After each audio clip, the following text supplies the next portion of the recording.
Hola, queridos hermanos, los saludo en el dulcísimo nombre de nuestro Señor Jesucristo y en el nombre de la Santísima Virgen María, nuestra Madre.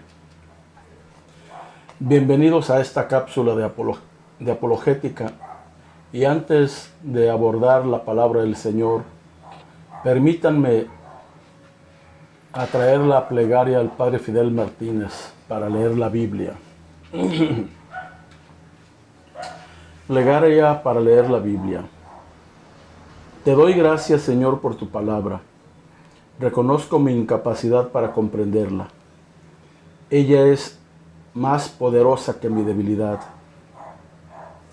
Es más eficaz que mi fragilidad.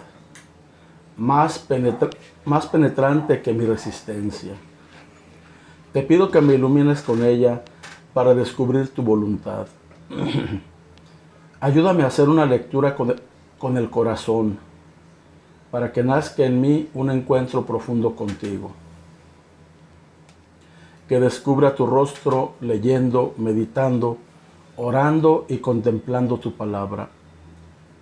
María, Madre querida, enséñame como tú a guardar la palabra de tu Hijo en mi corazón, para luego vivirla. Amén. En esta ocasión, queridos hermanos, hablaremos de un tema de suma importancia. Todos los temas, como he dicho, son importantes, pero este tiene una relevancia grande, porque somos los únicos, yo creo, los católicos, somos los únicos que creemos en ello. Y me refiero a la virginidad de María.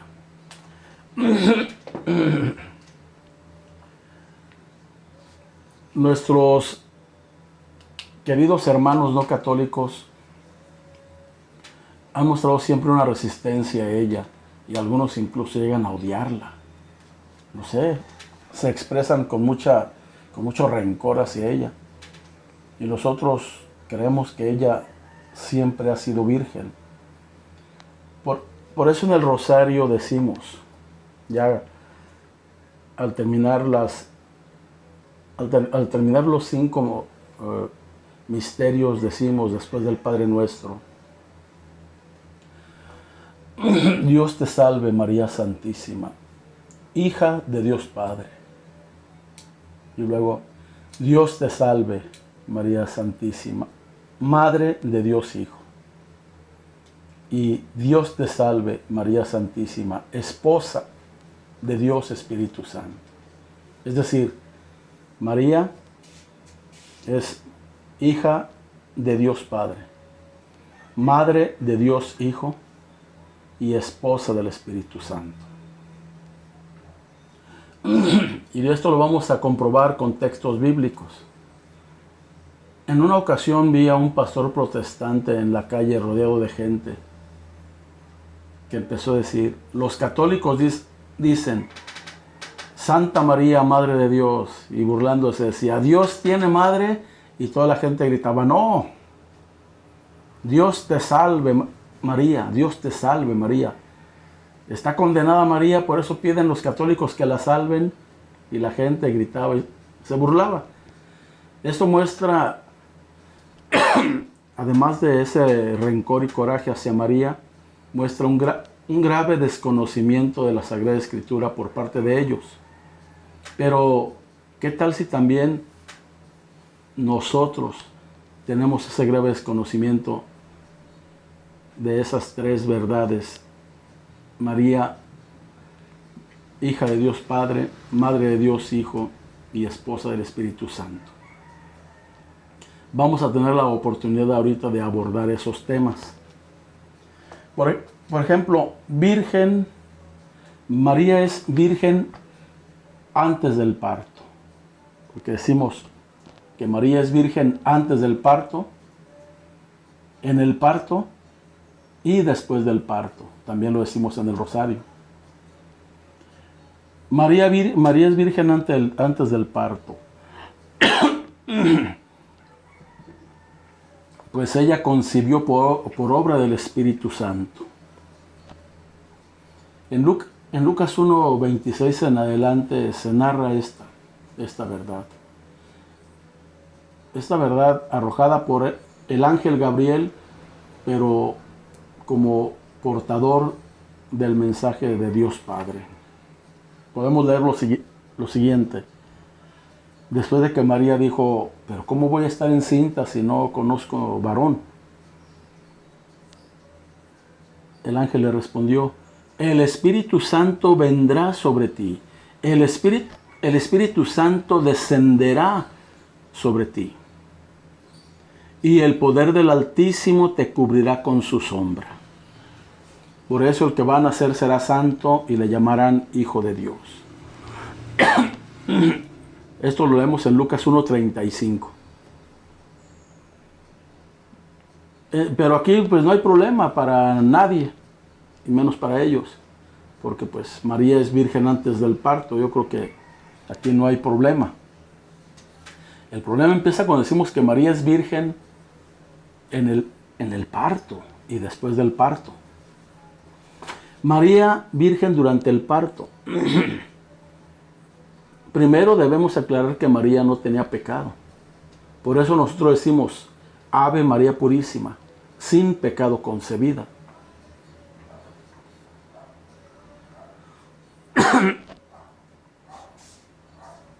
Pero esto también lo dice la Biblia, porque la Biblia le dice a María, el ángel le dice a María, el ángel Gabriel, alégrate, llena de gracia. El Señor está contigo. Alégrate. Hola, llena de gracia, colmada de gracia. El Señor está contigo. Si María le dijo, hola, llena de gracia. Perdón. No le dijo, María, estarás llena de gracia. No. Ya estás llena de gracia. Antes de concebir. Y una persona que está llena de gracia es una persona que no tiene pecado. Así de fácil. Entonces María no tenía pecado.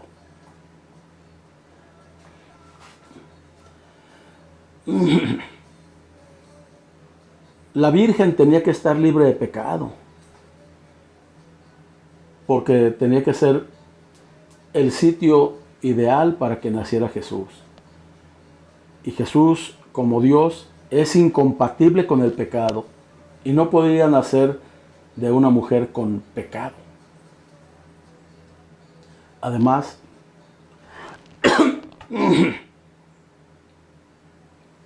aunque el pecado original es hereditario, el pecado original lo heredamos nosotros al nacer. Así lo dice el Salmo 51 en su verso 7. Mira que nací pecador, mira que nací culpable, pecador me concibió mi madre.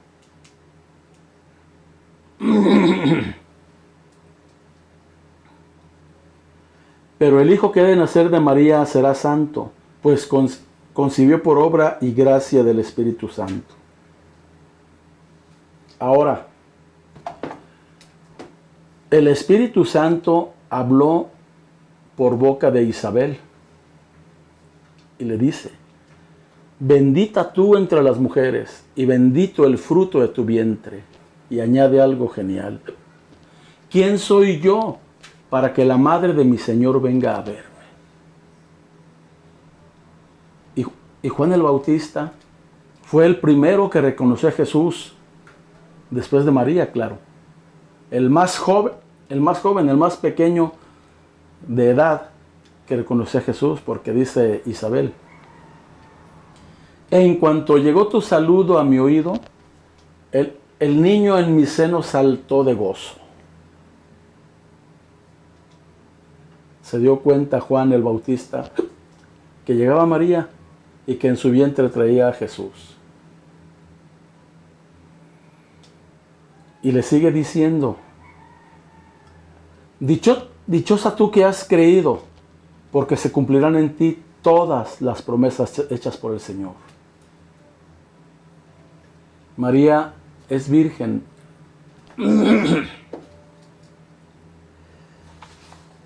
Sin embargo,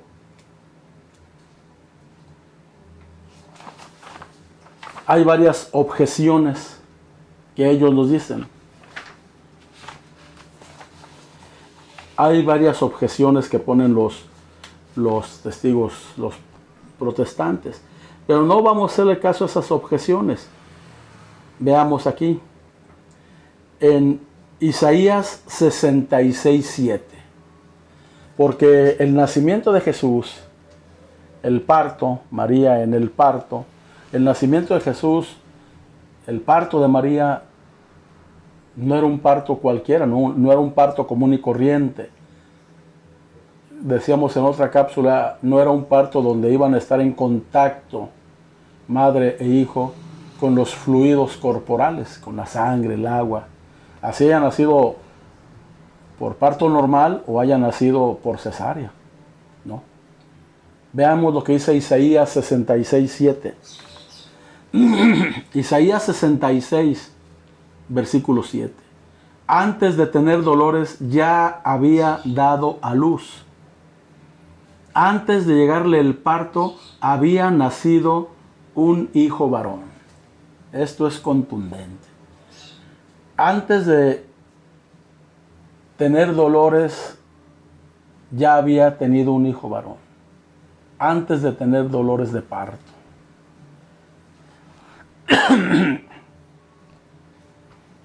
Esto es un milagro. Esto no es común. Antes de tener dolores de parto ya había dado a luz. Antes de tener dolores de parto ya había dado a luz un hijo varón, María. Pero si esto no es suficiente para refutar o para nosotros tener bases de nuestra creencia, bases bíblicas, bases de la palabra de Dios, de nuestra creencia en la virginidad perpetua de María, veamos lo que dice el Señor, lo que dice Jesús, lo que dice Dios en Ezequiel 44. ¿Se acuerdan? Ya habíamos comentado algo de esto. El profeta Ezequiel es un profeta de los del exilio, profeta del año aproximadamente 480 antes de Cristo. Y dice Ezequiel lo siguiente. Y Yahvé me dijo, esta puerta permanecerá cerrada, no será abierta, y nadie pasará por ella, porque por ella ha pasado Yahvé, el Dios de Israel. Quedará pues cerrada. Él ha pasado por ella. Allí habitó Jesús, allí estuvo Jesús. Y así como entró Jesús, así salió Jesús. Me decía un protestante, si usted me dice cómo salió Jesús, creeré que María es virgen. ¿Cómo salió Jesús del vientre de María? Yo le digo, claro que sí le voy a decir cómo, hasta que usted me diga cómo entró Jesús en el vientre de María. Virgen después del parto. Esto todavía es más difícil que durante el parto. Aunque durante el parto hay dos referencias bíblicas muy claras. Isaías 67:6 y Ezequiel 44, del 1 al 2. Durante el parto, la virginidad de María. Pero después del parto, hay varias objeciones. Voy a citar las objeciones, no porque sean muy importantes, sino porque nos dan pie para nosotros buscar en la palabra de Dios cómo refutar esas objeciones. Para desprestigiar a la Virgen María, ellos dicen, pero aquí en Mateo 1:25 dice, y no la conoció José, hablando de José y de María, y no la conoció hasta que ella dio un hijo, a quien puso por nombre Jesús. No la conoció. Nosotros sabemos que en el contexto bíblico, conocer significa tener relaciones sexuales, hombre y mujer. No la conoció hasta que nació su hijo. Entonces, después de que nació, ya la conoció. Es la lógica de ellos. Y otra objeción que ponen ellos dice,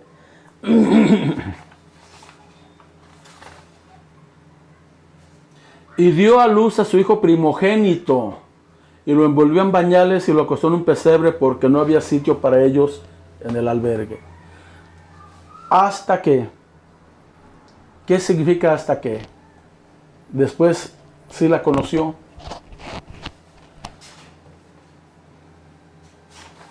Vamos a ver. Hasta que, si seguimos esa lógica, vemos en el segundo libro de Samuel, en 6:23, dice: Micol, hija de Saúl, no tuvo hijos hasta el día de su muerte.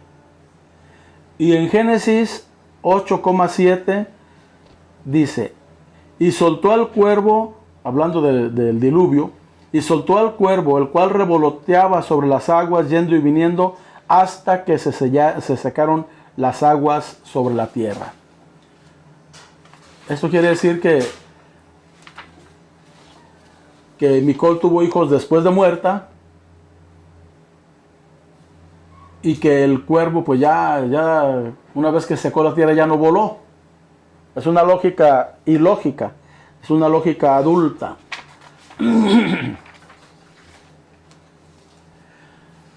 En lo que refiere al primogénito, dicen, primogénito es el primero después de muchos. No, no es cierto. No es el primero después de muchos. Primogénito es el que recibe las bendiciones del Señor. Y no significa que sea el primero de otros. Porque hay varios ejemplos en la Biblia donde el primogénito era el segundo hijo. El más conocido es el de Jacob. Jacob, ustedes saben, le compró, o no sé cómo llamarle, pero Isaac, Esaú, el primer hijo, el primogénito, el primero. Si hablamos de primogénito como el primero después, si fuera cierto lo que dicen los protestantes de que el primogénito es el primero, entonces Esaú debió haber sido, como era el primogénito, debió haber sido el heredero de las bendiciones del Señor. Sin embargo, no, fue el segundo nacido, fue Jacob, como ustedes lo saben, el padre de las 12 tribus de Israel. Y otro caso como este, dice en Génesis 41, 50-52. Dios me ha hecho el favor, llamó José al primogénito Manasés, porque decía: Dios me ha hecho olvidar todo mi trabajo y la casa de mis padres. Al segundo lo llamó Efraín, porque decía: me ha hecho fructificar. Génesis 41, 50-52. Pero luego Jeremías en 31:15 dice: volverán entre lloros, pero yo los guiaré entre consuelos. Los llevaré junto a los arroyos de agua por el camino llano, en que no tropiecen, porque yo soy para Israel un padre y Efraín es mi primogénito. Recordemos que en Génesis al segundo hijo le llamó Efraín, al primero lo llamó Manasés. Pero acá Dios dice: Efraín es mi primogénito, y era el segundo. Así es que es mentira que primogénito signifique el primero después de muchos. Por eso, a su hijo primogénito no es válido lo que dicen los protestantes de: ya ves, es el primero, después vinieron más. No, no es cierto. Primogénito significa el que recibe las gracias y herencia de nuestro Señor Jesucristo, de nuestro Señor Dios Padre. El que recibe las bendiciones de Dios. Ese es primogénito. Así es que, queridos hermanos, hay que aprendernos estas razones de fe, estas razones bíblicas de la virginidad de María, ya no para refutar, sino simplemente para saberlas nosotros, para conocerlas, para que aquella metáfora de nuestro alimento como papilla de niño sea fortalecido con alimento más nutriente, alimento ya de adultos. Muchas gracias por habernos acompañado en esta cápsula de apologética. Te invitamos a nuestra siguiente cápsula y vamos a darle gracias a Dios nuestro Señor por este momento que nos ha permitido tener. Santísimo Señor Jesucristo, te damos las gracias por mostrar tu misericordia con nosotros al permitirnos entrar un poco en la intimidad de tu vida. Ayúdanos, Padre Santo, para que tengamos claridad y tengamos humildad con respecto a la palabra de Dios, entenderla y llevarla. Y a ti, María Santísima, Madre de Dios y Madre nuestra, te pedimos que como tú nos ayudes a guardar todas estas cosas y a meditarlas en nuestro corazón. En el nombre del Padre, del Hijo y del Espíritu Santo. Amén.